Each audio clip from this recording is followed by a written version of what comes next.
अस्सलाम वालेकुम। दुरूद शरीफ पढ़ लें।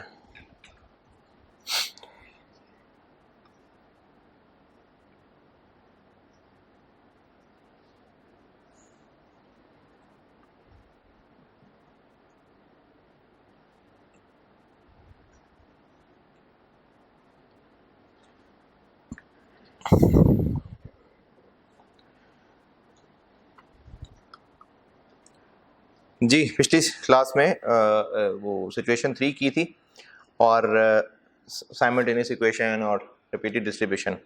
फिर एक सवाल होमवर्क दिया था सलमान लिमिटेड, और मुझे कहना भूल गया था। वैसे तो अच्छे बच्चों ने शायद किया ही हो। मैंने ये कहना था कि इस सवाल को बेशक रिक्वायर्ड रिपीटेड डिस्ट्रीब्यूशन है, लेकिन प्रैक्टिस के लिए साइमल्टेनियस इक्वेशन से भी कर लेना। अच्छा है, प्रैक्टिस हो जाएगी। तो जिसने नहीं किया वो अब कर लेना। इसमें मसला कोई नहीं होना चाहिए, फिर भी मैं एक दोहरा देता हूँ। जो फैक्ट्री रेंट है, बल्कि हाँ नहीं सही है। जो फैक्ट्री रेंट है, चूंकि फैक्ट्री का रेंट बिल्डिंग का रेंट होता है, तो इसकी बेसिस होनी चाहिए जगह, यानी फ्लोर एरिया। तो फैक्ट्री रेंट को फ्लोर एरिया की बेस पे बांटा हुआ है। पावर कॉस्ट, ये शायद एक किसी को मसला हो सकता है। पावर मैंने बताया था कि मशीनों की बिजली है, मशीनों की फ्यूल पावर, ये मशीनों की बिजली है, हैवी इलेक्ट्रिसिटी होती है ये। पिछले सवालों में इसको हमने मशीन आवर्स की बेस पे किया था। अब आपने हमेशा ही मशीन आवर्स पे नहीं कर देना, आपने इनके रट्टे नहीं लगाने। आपने देखना है अवेलेबल में से बेस्ट क्या है। तो इस अवेलेबल में से जब आप देखेंगे तो ये जो किलोवाट आवर्स है ना, किलोवाट आवर्स, ये होते ही इन मशीनरी की बिजली के लिए हैं। किलोवाट आवर्स ये इस हैवी मशीनरी की, देखें किलोवाट, तो ये इस हैवी मशीनरी की बिजली के लिए ही इस्तेमाल होते हैं। तो अब जब किलोवाट आवर्स दे दिए हैं तो फिर आपने मशीन आवर्स नहीं लेने, तो इसलिए पावर को किलोवाट आवर्स की बेस पे बांटना है। ये इसमें थोड़ा सा पॉइंट हो सकता है। और डेप्रिसिएशन चूंकि एसेट्स की है और एसेट्स की इंफॉर्मेशन नहीं है, डेप्रिसिएशन के लिए एसेट्स की इंफॉर्मेशन नहीं दी हुई, तो मजबूरन फिर हम इसको मशीन आवर्स पे बांट देते हैं। इसके अलावा कोई मसला हो तो पूछ लीजिएगा। आपने क्या गलती की थी? किलोवाट आवर्स तो उसका स्पेसिफिक बेस बताती है ना, फिर अब उससे बेहतर तो वो है।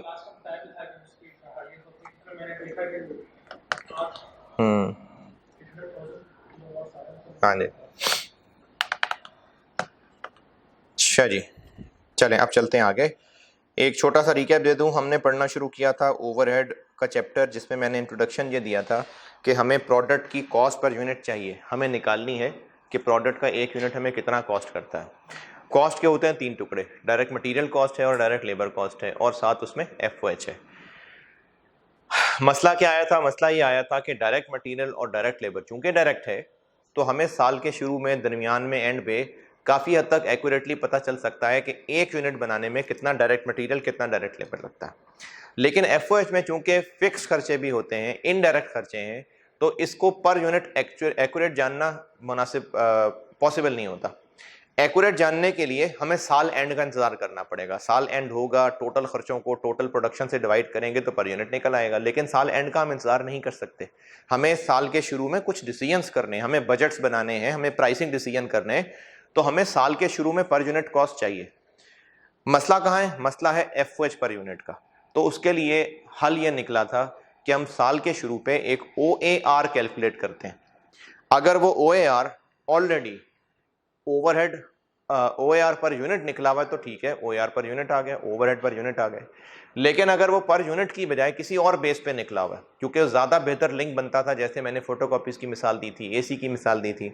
अगर वो OAR पर आर निकला हुआ है, OAR पर मशीन आर निकला हुआ है, तो हम उसको इस्तेमाल करके भी ओवरहेड कॉस्ट पर यूनिट निकाल सकते हैं। इसके भी 2-3 सवाल किए थे, ये किया था अब तक। फिर उसके बाद इसमें मैंने मसाइल ये डाले थे कि OAR का फार्मूला कराया, एक सवाल कराया, 2 सवाल कराए बल्कि। फिर उसमें प्रॉब्लम्स ये बताई कि OAR कैलकुलेट करने में क्या क्या मसले हो सकते हैं। इसको मैंने कॉम्प्लिकेशंस इन OAR कैलकुलेशन लिखा। फिर उसके बाद मैंने केस 1 बनाया कि एक प्रोडक्ट है लेकिन मल्टीपल डिपार्टमेंट्स हैं, उसमें फिर PDs और SDs की बात की। फिर उसके बाद उसमें आगे मजीद सिचुएशंस बनाई एक सिचुएशन ये बनाई कि जो एसडीज हैं वो सिर्फ पीडीज को सपोर्ट कर रहे हैं, दूसरी सिचुएशन ये बनाई कि जो एसडीज हैं वो आपस में दूसरों को सपोर्ट भी कर रहे हैं लेकिन वन वे सपोर्ट है, तीसरी सिचुएशन ये बनाई कि एसडीज आपस में एक दूसरे को सपोर्ट कर रहे हैं, टू वे सपोर्ट है। और इस हर सिचुएशन का मैं सवाल भी करवाता रहा। अब आते हैं केस 2 पे। केस 2 क्या है? केस 2 ये है कि डिपार्टमेंट तो फिलहाल एक ही है, या कह लें कि आपको एक ही डिपार्टमेंट का डाटा दिया हुआ है, जिस तरह वो एक ज़िया टेक्सटाइल का सवाल किया था जिसमें कटिंग डिपार्टमेंट का डाटा दिया हुआ था। तो या तो ये कह लें कि आपको डाटा ही एक डिपार्टमेंट का दिया हुआ है, या ये कह लें कि डिपार्टमेंट्स हैं ही नहीं, बस फैक्ट्री एक ही है। तो इसको मैं केस 2 ये बना लेता हूं। केस 1 बनाया हुआ था मैंने मल्टीपल डिपार्टमेंट्स, फिर आगे उसमें सिचुएशन 1 2 3 बनाई थी, खत्म हो गया। केस 2 बना लेता हूं कि डिपार्टमेंट तो एक है, सिंगल डिपार्टमेंट है, सवाल में है ही एक डिपार्टमेंट, लेकिन प्रोडक्ट्स अब एक से ज्यादा है। प्रोडक्ट्स अब एक से ज्यादा है। अब मल्टीपल प्रोडक्ट्स पे आ जाते हैं। डिपार्टमेंट तो एक ही है, या ये कह लें कि आपको सवाल के अंदर डाटा ही एक डिपार्टमेंट का दिया है, या फिर हम पूरी फैक्ट्री को एक लेके चल रहे हैं, कंबाइन।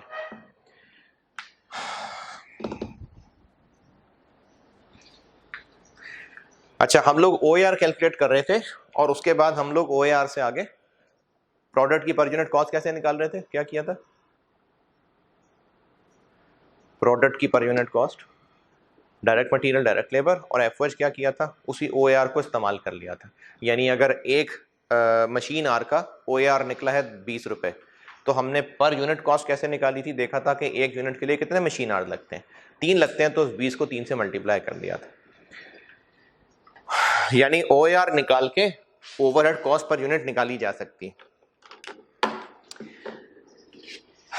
जहां होते हैं ना मल्टीपल प्रोडक्ट्स, वहां पर मैनेजमेंट या तो OAR निकालती ही पर unit separate for each product, यानी या तो मैनेजमेंट निकालती ही OAR पर यूनिट है, यानी बेस यूनिट्स हर प्रोडक्ट का अलग अलग, या फिर अगर कोई OAR निकल भी आए तो उसको इस्तेमाल करके eventually management calculates OAR per unit for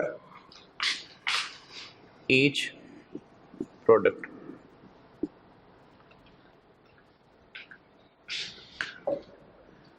क्योंकि मल्टीपल प्रोडक्ट्स है ना, तो फिर मैनेजमेंट जो है वो हर प्रोडक्ट का सेपरेट OAR जानना चाहेगी, और वो भी पर यूनिट, क्योंकि अब हर प्रोडक्ट का अलग अलग है, तो प्रोडक्ट की पहचान तो है ही यूनिट के साथ, तो इसलिए अब OAR पर यूनिट निकलेगा। अब ये OAR पर यूनिट कैसे निकलेगा? इसके नॉर्मली 2 ही तरीके हो सकते हैं।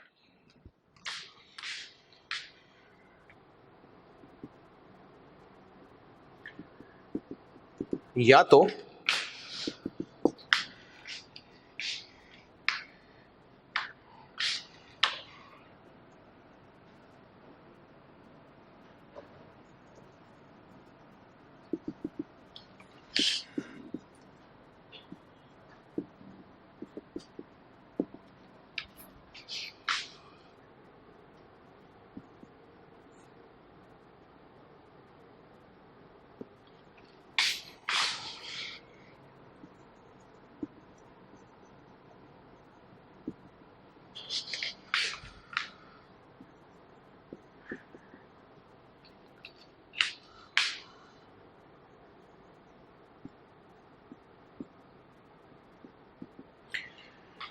तो ये होगा कि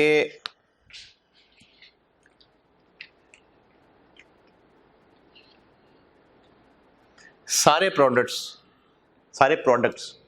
में ओवरहेड्स को बांट लेंगे, जिस तरह पहले हम डिपार्टमेंट्स में बांटते थे ना, अब हम प्रोडक्ट्स में बांटेंगे, और सारे प्रोडक्ट्स में ओवरहेड्स बांटने के बाद अब हर एक प्रोडक्ट का अलग अलग OAR पर यूनिट निकल आएगा।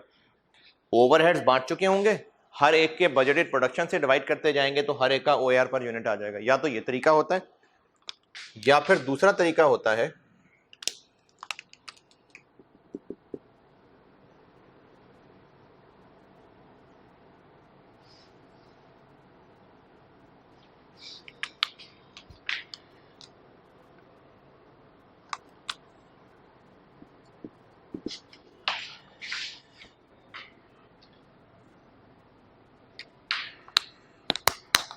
दूसरा तरीका ये होता है कि calculating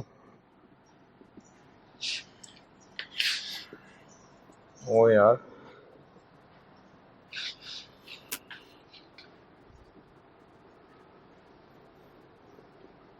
for any common base, for example OAR per labor hour, and then convert it into separate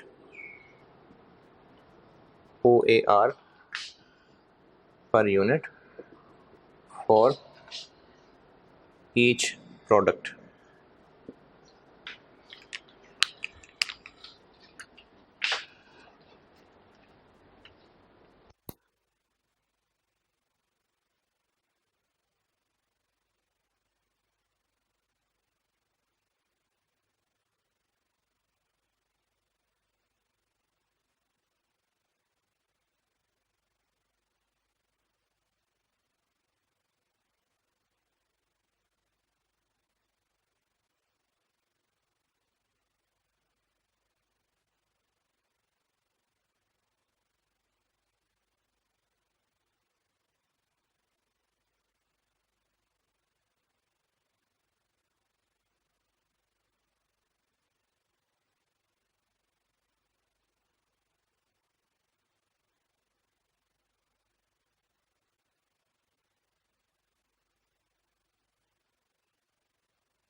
point के ये अगर आपको पढ़ के समझ आ रहे हैं तो अच्छी बात है, इसकी प्रैक्टिस कर लेते हैं। और अगर पढ़ के नहीं समझ आ रहे तो फिर भी प्रैक्टिस कर लेते हैं, प्रैक्टिस के बाद समझ आ जाएंगे। लिखिए सवाल।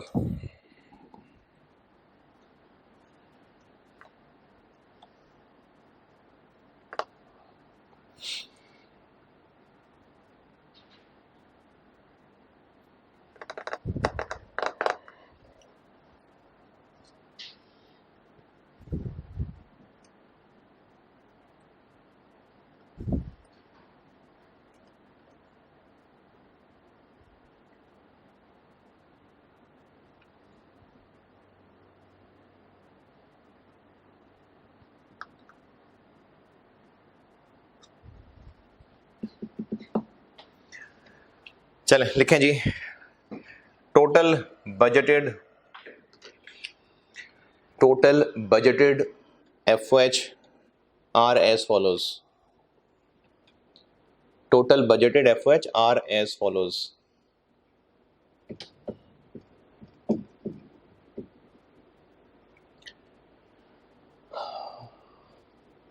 Rent and rates.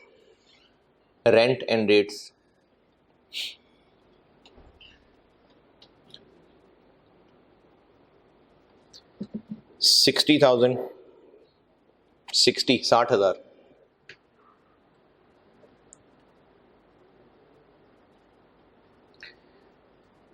Repair and maintenance है मशीन की, रिपेयर एंड मेंटेनेंस है प्लांट एंड मशीनरी की 90,000, 90,000।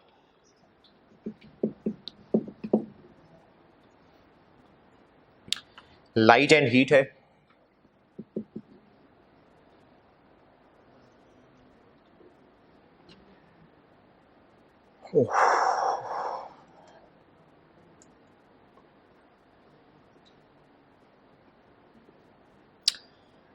लाइट एंड हीट है 40,000, 40,000।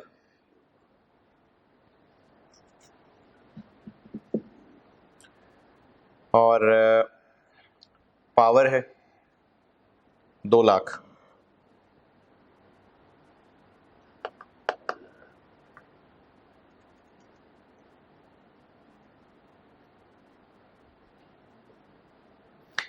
और डेप्रिसिएशन है 50,000, 50,000। खर्चे रिपीट कर रहा हूँ। रेंट एंड रेट्स 60,000 है, 60,000, 660। रिपेयर मेंटेनेंस है मशीनरी की 90,000, 90,000। लाइट एंड हीट है 40,000, 40,000। पावर है 2 लाख, 200,000। और डेप्रिसिएशन है 50,000, 50,000।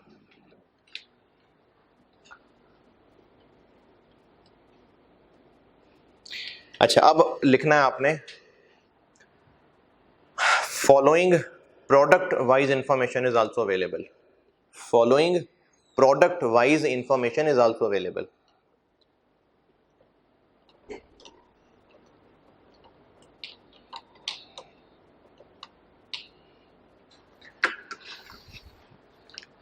अब जो फॉलोइंग इंफॉर्मेशन लिखनी है ना, वो ऐसे लिखनी है। प्रोडक्ट ए, प्रोडक्ट बी, ये अंग्रेजी। Net book value of assets, यानी वो एसेट्स जो प्रोडक्ट बी बनाने के लिए इस्तेमाल हो रहे हैं, ये उनकी वैल्यू है। जो ए बनाने के लिए इस्तेमाल हो रही है, इनकी वैल्यू है। तो इस तरह प्रोडक्ट वाइज इंफॉर्मेशन लिखवा रहा हूं।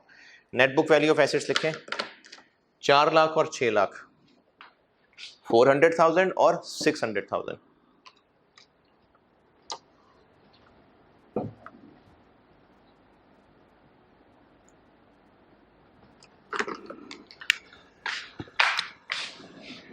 स्पेस यूटिलाइज्ड, यानी जो पूरी जगह है, ए की प्रोडक्शन ने कितनी जगह घेरी हुई है 25%, और बी की प्रोडक्शन ने 75%। जो स्पेस यूटिलाइज्ड है ना, उसमें से 25% जगह पे ए की प्रोडक्शन हो रही है और 75% जगह पे बी की प्रोडक्शन हो रही है।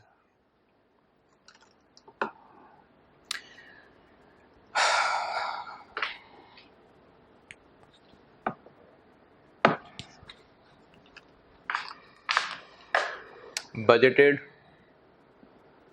प्रोडक्शन, बजटेड प्रोडक्शन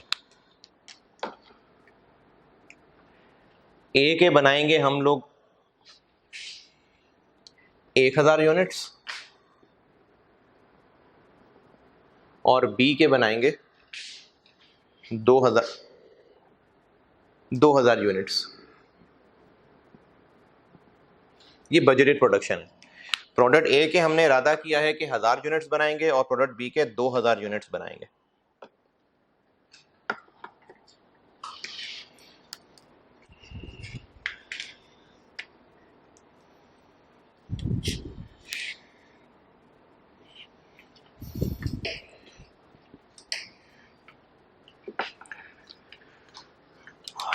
फिर लिखें मशीन आवर्स पर यूनिट, यानी एक यूनिट बनाने में कितने मशीन आवर्स चाहिए होते हैं। ए का एक यूनिट बनाने के लिए 2 घंटे चाहिए होते हैं मशीन आवर्स, और बी का एक यूनिट बनाने के लिए 1.5 घंटा चाहिए होता है।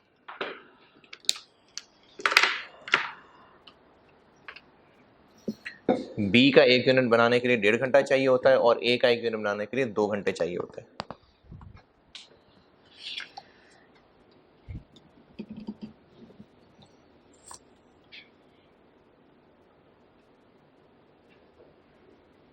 रिक्वायर्ड लिखें, मुझसे रिक्वायर्ड है।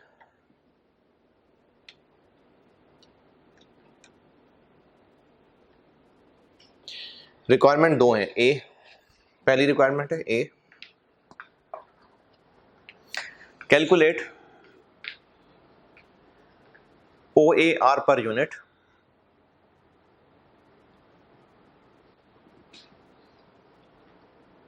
ये रिक्वायरमेंट ए, ये calculate OAR per unit for each product after allocating all overheads among the both products, between both products.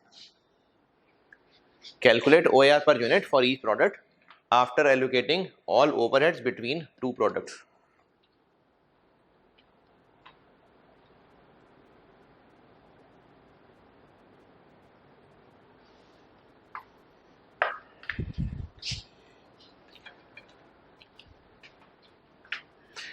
और रिक्वायरमेंट बी लिखें।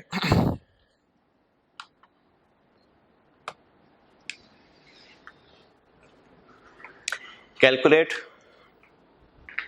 रिक्वायरमेंट बी बता रहा हूं, calculate OAR per unit for each product,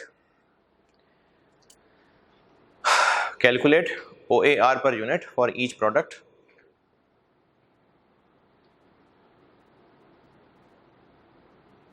using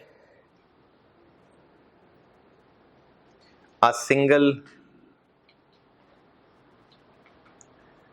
machine hour rate, using a single machine hour rate, यानी पहले हमें एक OAR पर मशीन आर निकालना पड़ेगा, उसको इस्तेमाल करके प्रोडक्ट ए और बी के अलग अलग OAR पर यूनिट निकालने पड़ेंगे।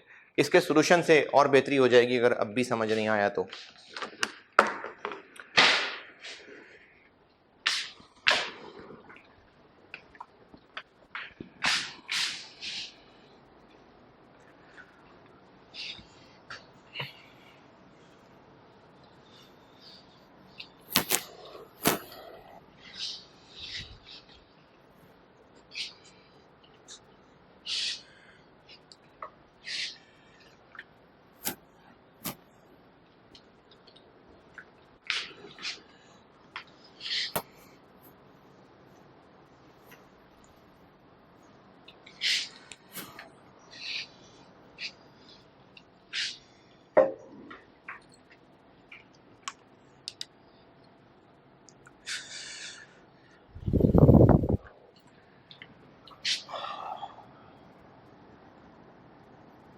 पार्ट ए कर रहा हूं, पहले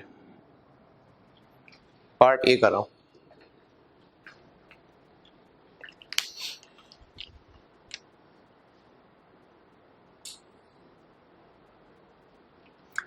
पार्ट ए में क्या है?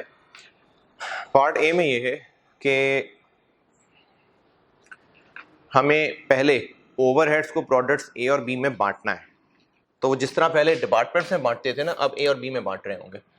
यानी खर्चे हैं, आइटम्स, बेसिस है, टोटल है, और जो पहले डिपार्टमेंट के नाम लिखे होते थे अब मैं प्रोडक्ट का नाम लिख रहा हूँ, ए और बी। पार्ट ए में क्या करना है? पार्ट ए में पहले हमने ओवरहेड्स ए और बी में बांटने हैं। तो जिस तरह डिपार्टमेंट्स में बांटते थे उस तरह ए और बी में बांट देते हैं। क्या क्या ओवरहेड्स हैं?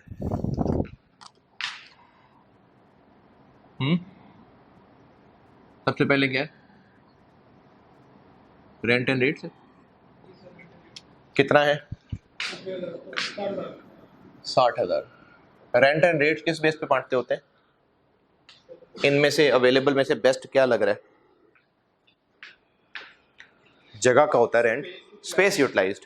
तो इसको बांट देते हैं स्पेस यूटिलाइज की रेशो में। कितनी है स्पेस यूटिलाइज्ड? 25 और 75। तो इस 60,000 का 25 और 75 कर दें, 15,000 और 45,000 रेंट है ना। तो स्पेस यूटिलाइज्ड बेस्ट होती है इसके लिए। उसके बाद क्या है? प्लांट और मशीनरी की रिपेयर मेंटेनेंस है। इसको किस बेस पे बांटना चाहिए?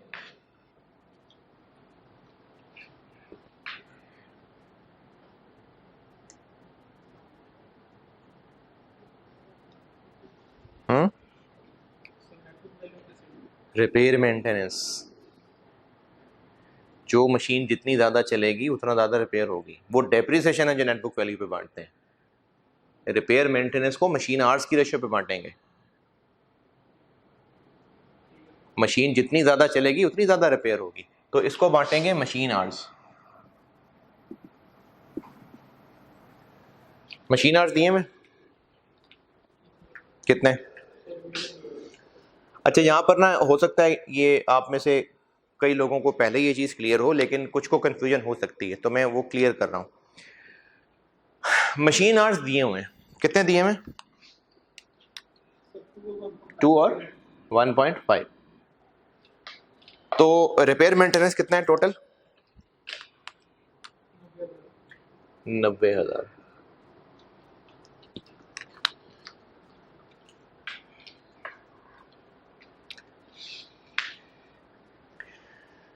रिपेयर मेंटेनेंस 90,000 को हमने मशीन आवर्स की रेशो में बांटना है, यानी 2 और 1.5 की रेशो में बांटना है। सही है बात? 90,000 को 2 और 1.5 की रेशो में बांटना है? नहीं। फर्ज कर लेते हैं कि ए का 1 यूनिट भी 1 घंटे में बनता है और बी का 1 यूनिट भी 1 घंटे में बनता है। जितना टाइम 1 यूनिट ए का लेगा उतना टाइम 1 यूनिट बी का लेगा, यानी दोनों बराबर बराबर। तो मशीन की मेंटेनेंस ए और बी की बराबर बराबर होनी चाहिए। नहीं, क्या पता बेशक 1 यूनिट बराबर वक्त ले रहा है, लेकिन क्या पता ए के 10,000 यूनिट्स बनने हो और बी का सिर्फ 1,000 यूनिट्स बनने हो, तो फिर भी बराबर होना चाहिए। नहीं, तो हमने जब भी कोई टोटल फिगर बांटनी होगी, ये इस चैप्टर के लिए भी याद रख लें और आगे भी जब भी हमने किसी ना किसी रेशो में बांटनी होगी चीजें, हमने जब भी किसी टोटल खर्चे को बांटना होगा वो कभी भी किसी पर यूनिट चीज की रेशो में नहीं बटेगा। जैसे हमने इस चैप्टर में नहीं है, वैसे मिसाल दे रहा हूं, हमने टोटल सेलिंग कमीशन एक्सपेंस दिया हुआ है, टोटल सेलिंग कमीशन एक्सपेंस दिया हुआ है। हम 3 तरह के प्रोडक्ट्स बेचते हैं, तो हमने अगर उस टोटल कमीशन को तीनों में एलोकेट करना है तो तीनों की पर यूनिट सेल प्राइस की रेशो में बांटना चाहिए, या तीनों प्रोडक्ट्स की टोटल सेल्स की रेशो में। टोटल, तो जब भी हमने कोई टोटल खर्चा बांटना होगा वो कभी भी किसी पर यूनिट चीज की रेशो में नहीं बटेगा, वो हमेशा टोटल की रेशो में बटेगा। दोबारा सुने, सैलरी वो सेलिंग कमीशन वाली मिसाल दोबारा देता हूं। अगर हमने टोटल सेलिंग कमीशन को 3 प्रोडक्ट्स में एलोकेट करना है, 3 प्रोडक्ट्स बेचते हैं हम, उन पे हमने ग्रैंड टोटल सेलिंग कमीशन दिया है, तो जो तीनों प्रोडक्ट्स हैं उनकी सेल प्राइस पर यूनिट की रेशो में नहीं, जितने ज्यादा यूनिट्स जिसके बेचे होंगे और जिसका जितना ज्यादा महंगा होगा उस हिसाब से कमीशन जाएगी। तो हमने रेशो टोटल सेल्स अमाउंट की लेनी होगी, पर यूनिट सेल प्राइस की नहीं। तो इसलिए जब भी हमने किसी टोटल अमाउंट को बांटना है तो उसकी रेशो कोई पर यूनिट चीज नहीं होनी चाहिए। 90,000 टोटल मेंटेनेंस एक्सपेंस है, 2 और 1.5 की रेशो में बांटना सही नहीं है। हमें रेशो लेनी पड़ेगी, इसके कितने यूनिट्स बनाने? 1000, इसके 2000। तो टोटल मशीन आवर्स ए बनाने में 2000 घंटे लगेंगे और टोटल मशीन आवर्स बी बनाने में 3000 घंटे लगेंगे। तो टोटल मेंटेनेंस को हमने टोटल 2 और 3 की रेशो में बांटना है। तो मशीन आवर्स चूंकि दिए नहीं हुए थे तो इसको हम कह देते हैं वर्किंग वन, और ये वर्किंग वन आ गई।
अब इसको बांटें, 36,000 और कितना? 54,000।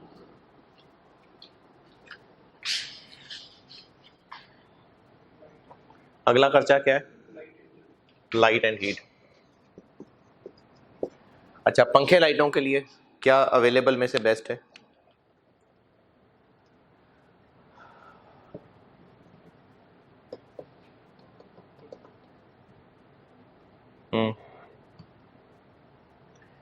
जितनी ज़्यादा जगह उतनी ज़्यादा पंखे लाइटें, तो इसके लिए भी स्पेस यूटिलाइज्ड बेस्ट है। कितना है टोटल? 40,000, 25 और 75, 10,000 और 30,000। और क्या है? पावर है। पावर किस रेशियो में बांटी जाए? Machine hours. टोटल खर्चा 2 लाख और मशीन आवर्स हैं ये 2,000 और 3,000। कितना हो जाएगा? 80 और 120 शायद।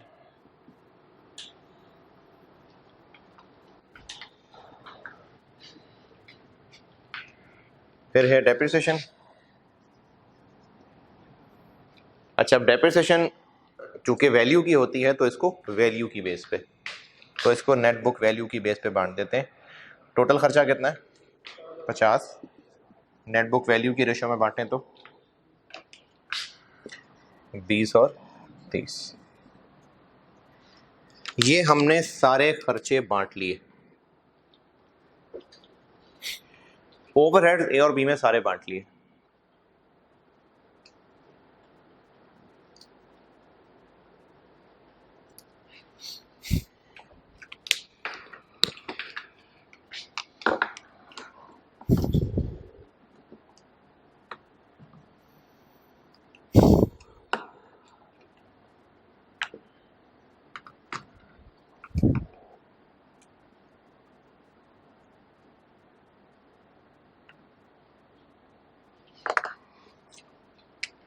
कितना देखें ग्रैंड टोटल?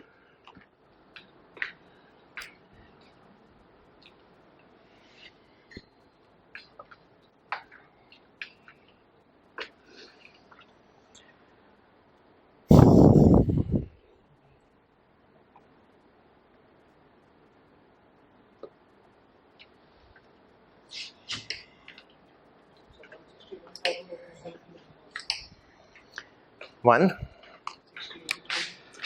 161,000 और 279,000। हर प्रोडक्ट का अलग अलग ओवरहेड पता चल गया। और निकालना क्या है हमने OAR पर? क्या निकालना है OAR पर यूनिट। तो इसको प्रोडक्शन से डिवाइड कर देते हैं। बजटेड यूनिट्स ए के कितने हैं? 1000 और बी के 2000। इसी के नीचे चल रहा हूँ। OAR कितना आ जाएगा? 161 और बी का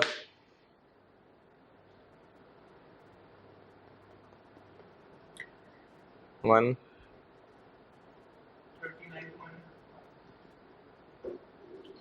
ये पार्ट ए है। पार्ट ए की कैलकुलेशन को अच्छी तरह से देख लीजिए। मैंने किया क्या है, मैंने ओवरहेड्स को पहले प्रोडक्ट्स में बांटा, जिस तरह पहले डिपार्टमेंट्स में बांटते थे मैंने प्रोडक्ट्स में बांट दिया। और जब दोनों प्रोडक्ट्स में बंट गए, ओवरहेड्स अलग अलग आ गए। अब OAR पर यूनिट करना था तो बजटेड प्रोडक्शन से डिवाइड कर दिया, तो हर एक का OAR पर यूनिट आ गया।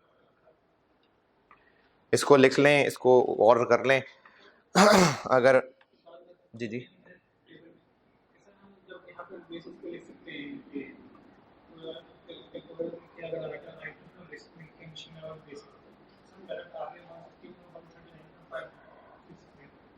कैसे कैसे 12? हाँ,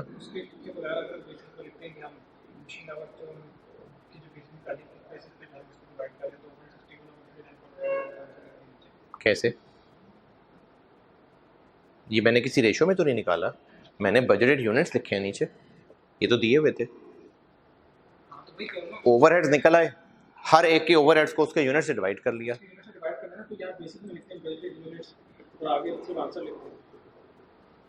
तो एक लाइन लिख लें तो क्या है?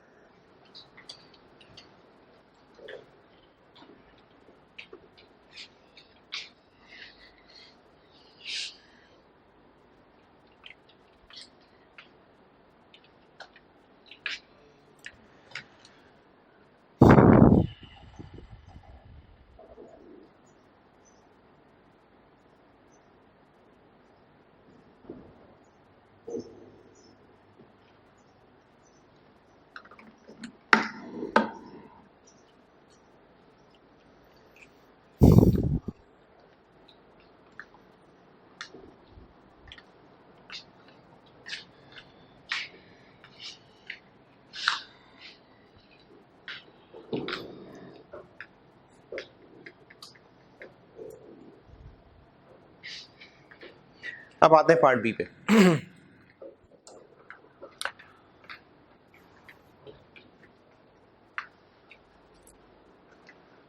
पार्ट बी में ये कहा है कि पहले एक सिंगल मशीन आर रेट निकाल लेते हैं। जब सिंगल रेट निकालना है तो टोटल ओवरहेड्स लेके चलेंगे, जैसे जैसे जैसे वो जो परसों वाला होमवर्क था वो टर्नरी इंजीनियरिंग वाला, उसमें उन्होंने सारे ओवरहेड्स लेके सारे आर से डिवाइड किया था, तो वही काम कर लेते हैं। सिंगल ओ ए आर पर मशीन आर। अब इसमें हम ये करते हैं कि सारे ओवरहेड्स का टोटल कर लेते हैं। मैं लिख रहा हूं ताकि आपको ना ये पता चले कि टोटल कैसे किया है, वरना ये लिखने की जरूरत नहीं है, आप लिखें टोटल ओवरहेड। रिपेयर मेंटेनेंस है, लाइट है, पावर है, डेप्रिसिएशन है। 60,000 है, 90,000 है, 40,000 है, और 2 लाख है, और 50,000 है।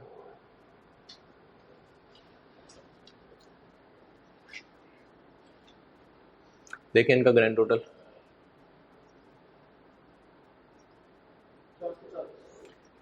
440। अच्छा, अब ये टोटल ओवरहेड्स आ गए और आर्स हमने पहले ही निकाले हुए हैं। टोटल मशीन आर्स ए के कितने थे? 2,000, 2 थे ना, और बी के 3 थे, 5,000। ये भी वर्किंग वन में निकाले थे, वर्किंग वन में निकाले थे भी। तो यहां से निकल आएगा ओ ए आर पर मशीन आर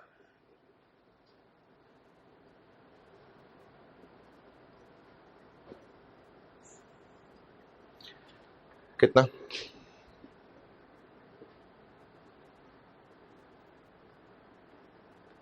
88 लग रहा है।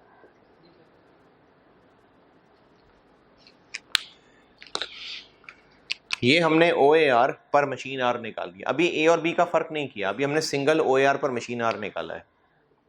अब हमें यह पता चल गया कि एक मशीन आर काम होता है तो इतने रुपए ओवरहेड जाते हैं। इसको यूज करके, जिस तरह 2 क्लासेस पहले भी करा रहा था, इसको यूज करके ओ ए आर पर यूनिट निकाल लेते हैं। इसी से आगे चल रहा हूं। अब निकाल लेते हैं ओ A R per unit A के लिए। अगर 1 घंटा 88 रुपए का है तो ए को बनाने में कितने घंटे लगते हैं? 2। तो कितना आ गया? 176। अगर बी को बनाने में कितने घंटे लगते हैं और 1 88 रुपए का है? ये 2-3 क्लासेस पहले भी ये सिखाया है। 132।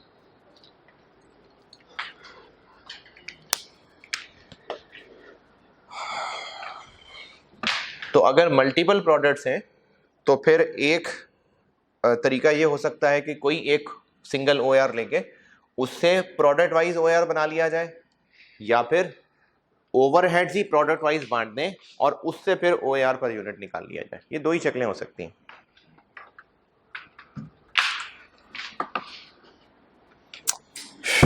ये हो गया केस 2।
केस 3,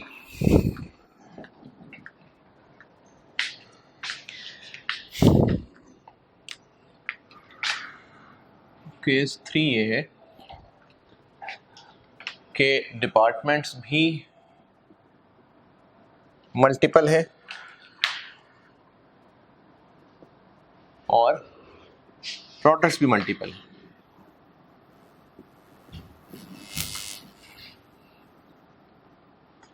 डिपार्टमेंट्स भी मल्टीपल है और प्रोडक्ट्स भी मल्टीपल है, यानी पीडी एसडी भी हैं और एक से ज़्यादा प्रोडक्ट्स भी हैं। ये मैं ज़बानी ही बता रहा हूँ, उसकी प्रैक्टिस नहीं करा रहा, क्योंकि ये आसानी, ये अभी ज़बानी इसलिए बता रहा हूँ क्योंकि ये अभी हम ये काम करके हटे हैं। बाकी आगे फिर इसका सवाल आएगा तो प्रैक्टिस भी कर लेंगे, लेकिन अभी फ़िलहाल बस ज़बानी बता के आगे चल रहा हूँ।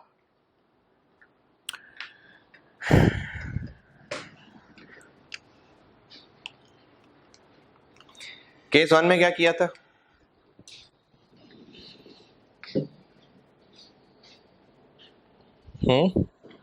केस 1 में क्या किया है?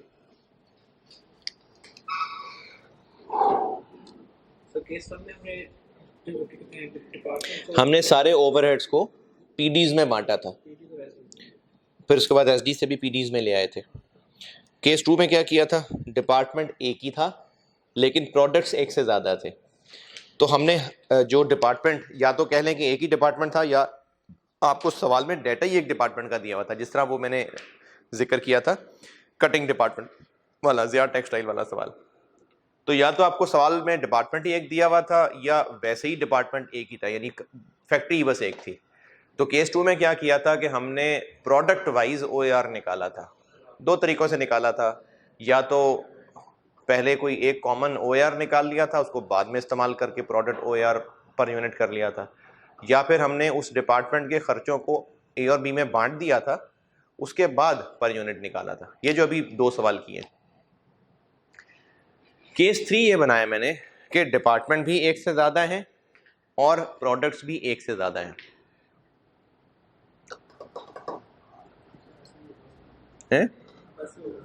हाँ जी, इसका तरीका ये होगा, इसमें कुछ नया नहीं है।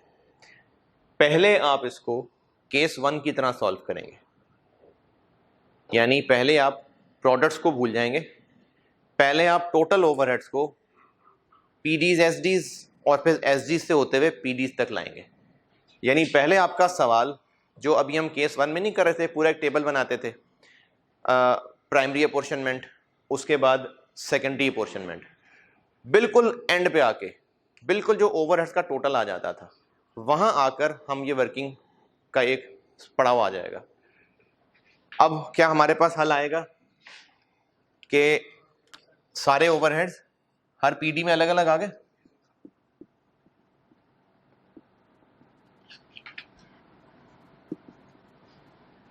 यानी हमने पहले केस 3 की तरह सॉल्व किया, केस 1 की तरह, sorry, first solve like case 1। उससे क्या होगा कि जो टोटल ओवरहेड्स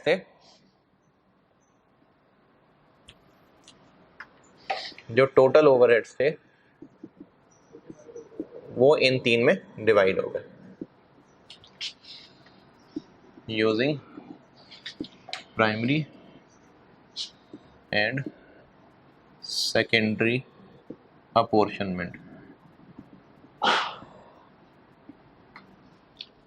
अब हमारे पास क्या है? ये टोटल ओवरहेड्स की फिगर्स आ गई हैं।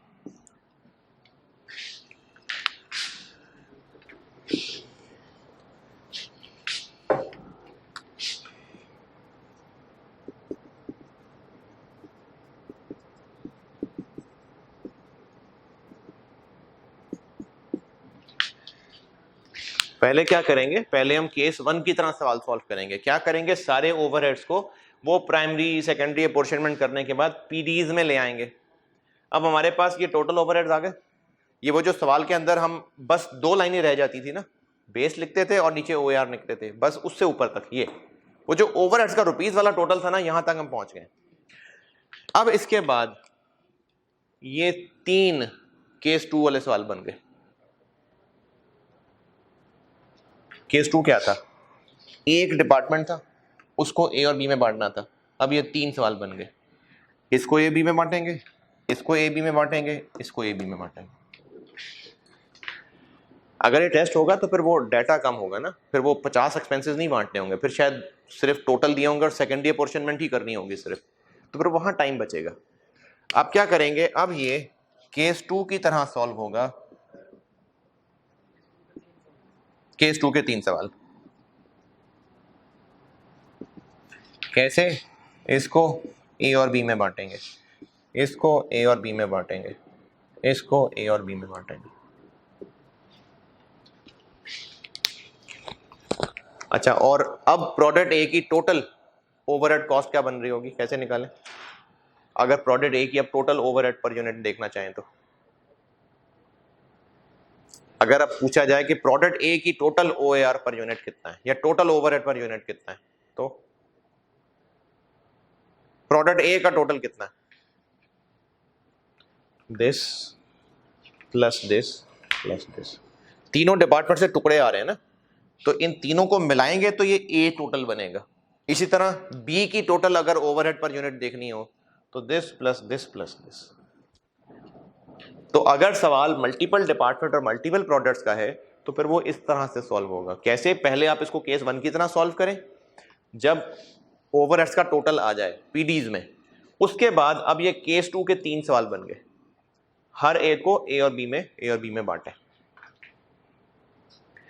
बहुत लेंथी काम नहीं होगा, ये इतना लेंथी काम नहीं होगा है, देखने में लग रहा है करेंगे तो इतना लेंथी नहीं है।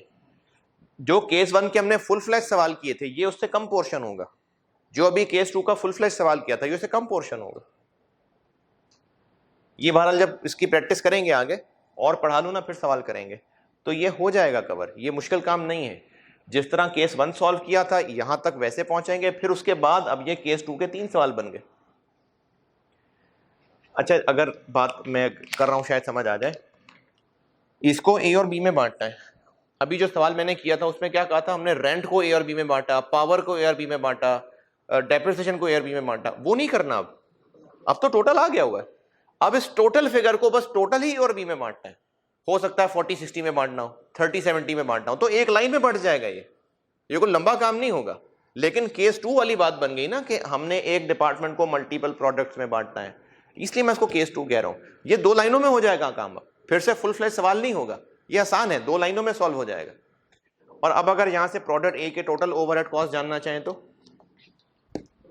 इन तीनों को ऐड कर लें, बी की जानना चाहें तो इन तीनों को ऐड कर लें।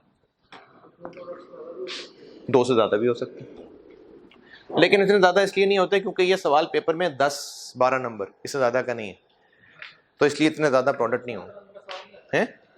नहीं, 10-12 नंबर बहुत है। ये जितने आपने अभी तक पास पेपर के सवाल किए हैं देख लें कितने नंबर इसके, 10, 12, 13 यही है। तो केस 3 डन।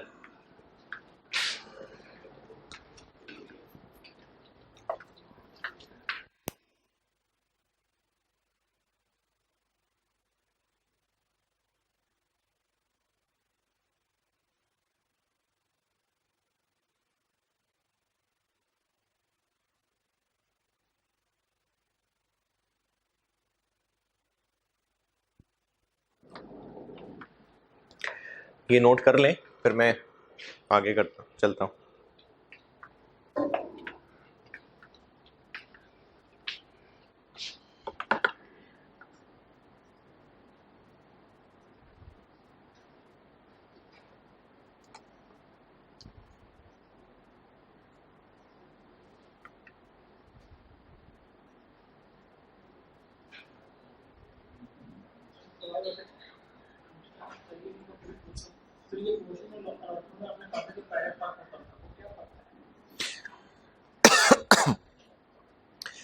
एलोकेशन ये होती थी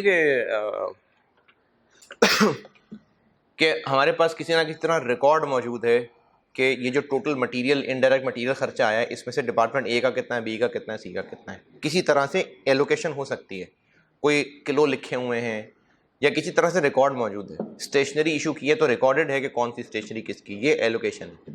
अपॉर्शनमेंट ये है कि हमें कोई हिसाब किताब लगा के तोड़ना पड़ेगा, कोई रेशियो लगा के तोड़ना पड़ेगा, ये अपॉर्शनमेंट है।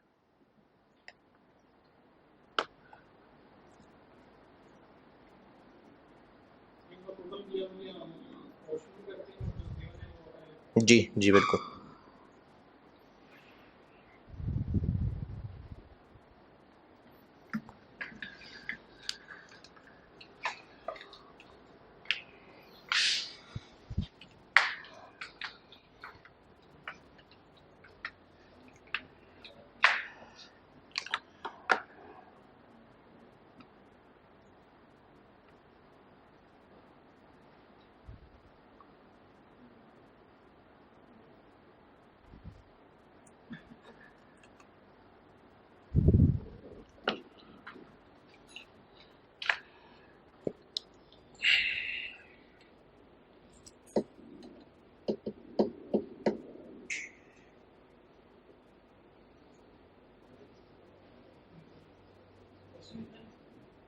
नहीं नहीं, आगे चलता हूँ।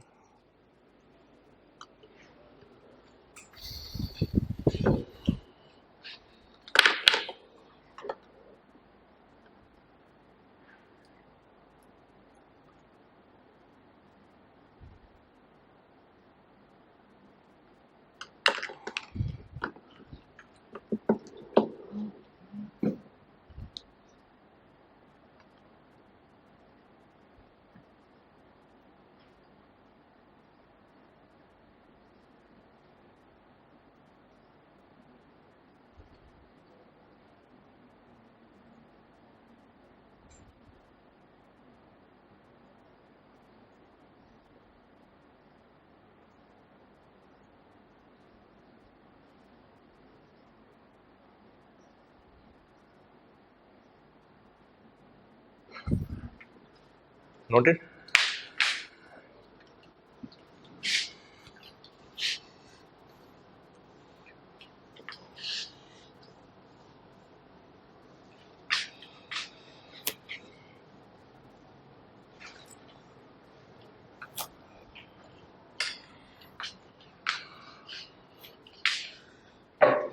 इस चैप्टर के मैंने दो हिस्से किए थे शुरू में।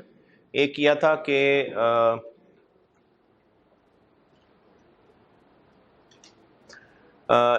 हम इस चैप्टर में दो हिस्से पढ़ रहे हैं, एक था calculation at start of year और एक था calculation at end of year. तो calculation at start of year हमने कर लिया और उसमें सिर्फ OAR ही था, यानी हम अभी जितना कुछ पढ़ के आए हैं ये सारी कैलकुलेशन हम साल के शुरू में खड़े होकर कर रहे थे। अब साल गुजार लेते हैं। अब इस चैप्टर का दूसरा हिस्सा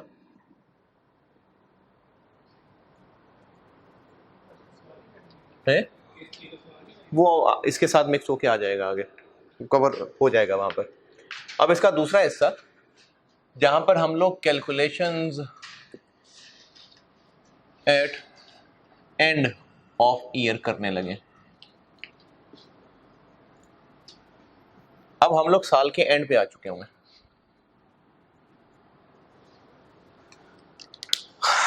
अच्छा, इसका एक कंप्रिहेंसिव सवाल वो हो सकता है जो होते भी रहे हैं पास्ट में कि OAR भी कैलकुलेशंस थी, यानी कुछ कैलकुलेशन साल के शुरू में कर रहे होंगे हम, OAR निकाल लिया, फिर साल के एंड का डाटा भी दिया हुआ था और फिर ये भी करना था जो भी यहां बताने लगा। तो वो बहुत कंप्रिहेंसिव सवाल भी आए हैं पास्ट में। साल के एंड पे इस चैप्टर की बात कर रहा हूं, हम 3 काम कर रहे होते हैं। एक काम हम कर रहे होते हैं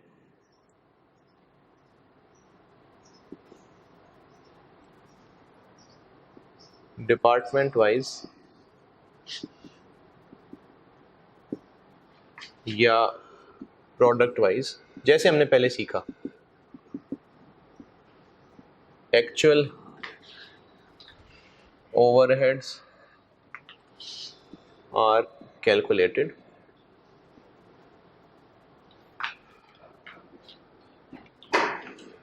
एक हम ये काम कर रहे होते हैं।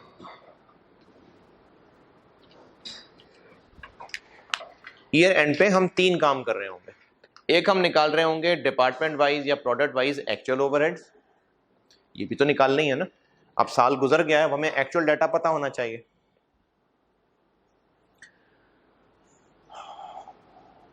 इसमें कुछ नया सीखने को नहीं है। जो मेहनत पहले की, यानी पहले जो हम लोग टोटल ओवरहेड्स को प्रोडक्ट वाइज बांट रहे होते थे, तरीके वही होंगे, बस पहले हम लोग किन ओवरहेड्स को बांट रहे होते थे, बजटेड को, अब किन को बांट रहे होंगे, एक्चुअल को। इसी तरह टोटल ओवरहेड्स को या डिपार्टमेंट के ओवरहेड्स को प्रोडक्ट वाइज बांट रहे थे, तरीका वही है बांटने का, लेकिन पहले जो फिगर बांट रहे थे वो बजटेड फिगर थी, अब एक्चुअल फिगर होगी। तो इसमें कुछ नया नहीं है, सेम फॉर्मेट, सेम कैलकुलेशंस।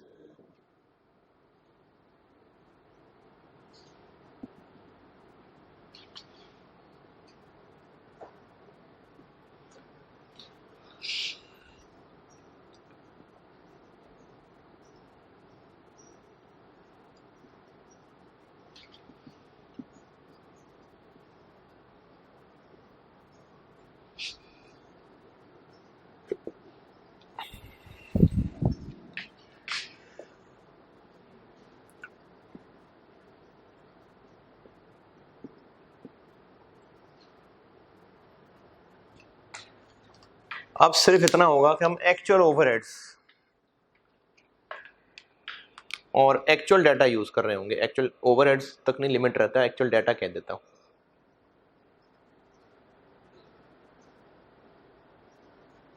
तरीके वही होंगे। उसी तरह से हम टोटल पावर को मशीन आवर्स बेसिस पे या किलोवाट आवर्स बेसिस पे बांट रहे होंगे प्रोडक्ट्स में, डिपार्टमेंट्स में, लेकिन फर्क क्या होगा कि अब वो आवर्स भी एक्चुअल होंगे और पावर की बिल भी एक्चुअल होगी। तो सारी तरीके वही हैं जो पहले सीखे हैं, कुछ नया सीखने को नहीं है, फर्क सिर्फ इतना होगा कि अब डाटा एक्चुअल होगा। तो इसमें भी हम सीधी अब प्रैक्टिस पे ही जाएंगे, इसमें कुछ नए फॉर्मेट्स नहीं बता रहा, कोई केसेस नहीं है, सब वही है जो पहले पढ़ा हुआ है, सारा कुछ वही, केसेस वगैरह, केस 1 केस 2 सब कुछ वही है। फर्क सिर्फ इतना है कि पहले जो कुछ कर रहे थे वो बजटेड डाटा से कर रहे थे, अब हम सारा कुछ एक्चुअल डाटा से कर रहे होंगे।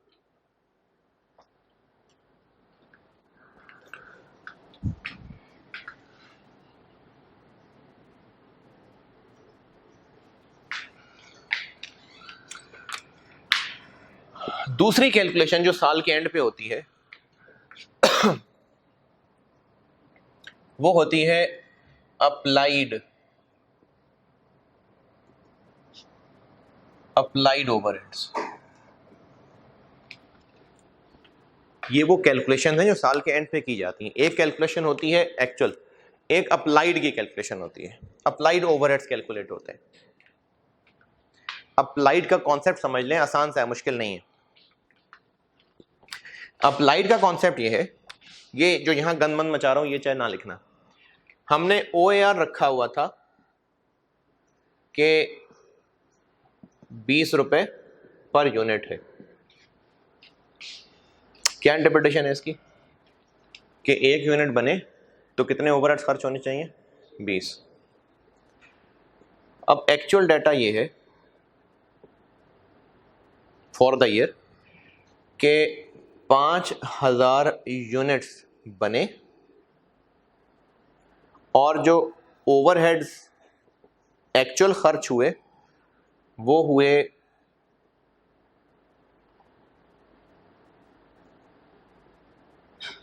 1,15,000।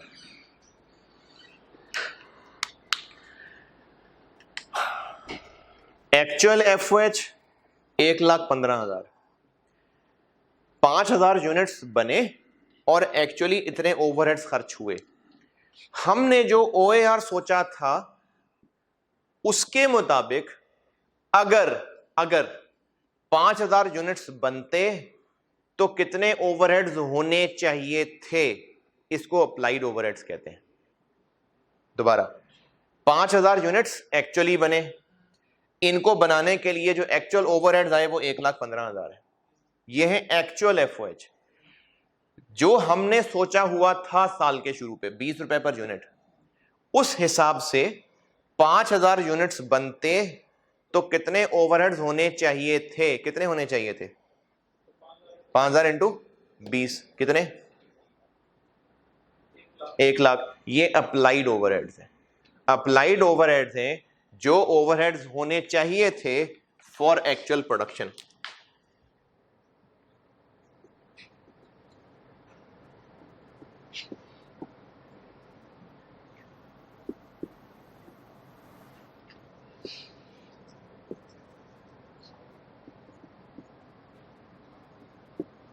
फॉर एक्चुअल प्रोडक्शन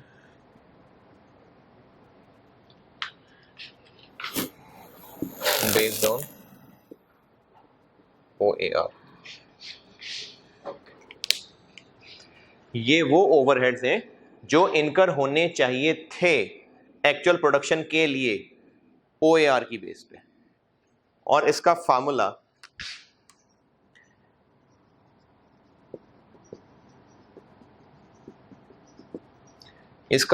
है OAR इंटू एक्चुअल बेस।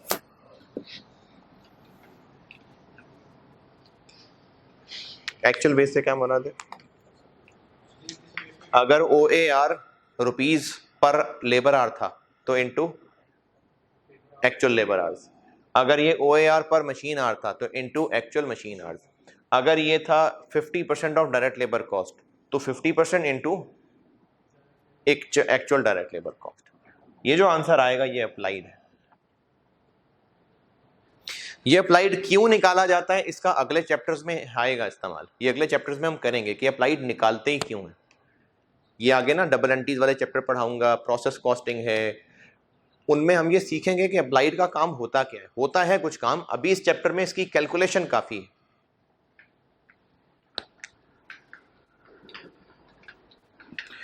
और लास्ट चीज, ये चैप्टर खत्म, कल मैं इसकी प्रैक्टिस कराऊंगा, यानी अब ये जो मैंने आज सिखाया ना ये पार्ट बी, इसके मैं कल सवाल कराऊंगा। देखूंगा 2 तो कम से कम की कोशिश करूंगा, 3 भी हो सकते हैं, और उसके बाद फिर होमवर्क दूंगा आपको। तो ये चैप्टर खत्म हो गया, लेकिन अभी ये जो मैंने यहाँ कराया है इसकी प्रैक्टिस करवाऊंगा आपसे, बोर्ड पे करूंगा सवाल और कुछ होमवर्क दूंगा। हो सकता है कल ही होमवर्क दे के बस आखिरी, हो सकता है परसों और होमवर्क दूं। तीसरी चीज जो कैलकुलेट की जाती है, अच्छा अब ये जो तीसरी चीज कैलकुलेट कर रहे हैं ना, इसका फिलहाल आपने इस चैप्टर में सिर्फ फार्मूला की हद तक याद रख लें। अभी इस वक्त ये परेशान मत हो कि क्यों करते हैं, क्यों का जवाब अगले चैप्टर्स में आएगा। अभी सिर्फ कैलकुलेट कैसे करना है वो काफी है। ओवर या अंडर अप्लाइड FH, अभी फिलहाल सिर्फ इस पे फोकस कर लें कि ये अंडर ओवर अप्लाइड कैलकुलेट कैसे करना है, इसकी डबल एंट्री क्या होती है, ये कैलकुलेट करते ही क्यों है, ये अगले चैप्टर्स में होगा डिस्कस। अभी सिर्फ इसकी कैलकुलेशन काफी है।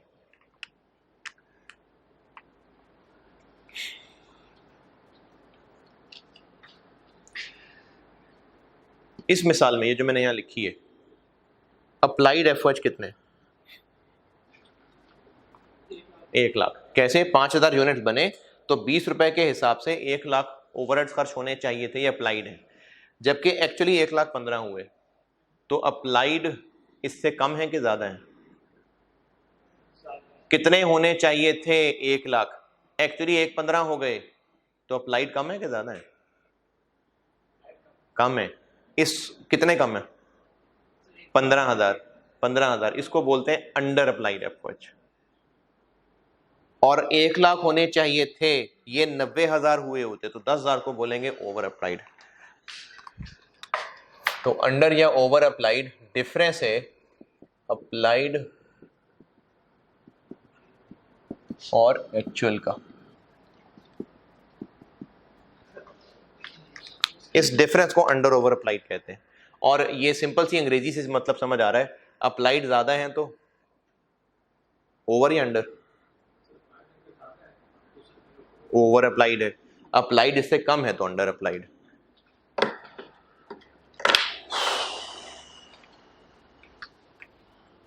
बस ये इतनी सी बात थी। नेगेटिव में भी लिख सकते हैं, अंडर ओवर का नाम लिख लें तो काफ़ी है, नेगेटिव में भी आ सकते हैं। ये जब आगे बताऊंगा ना मैं कि इसको इस्तेमाल कहाँ करना है, फिर पता चलेगा कि नेगेटिव के पॉजिटिव।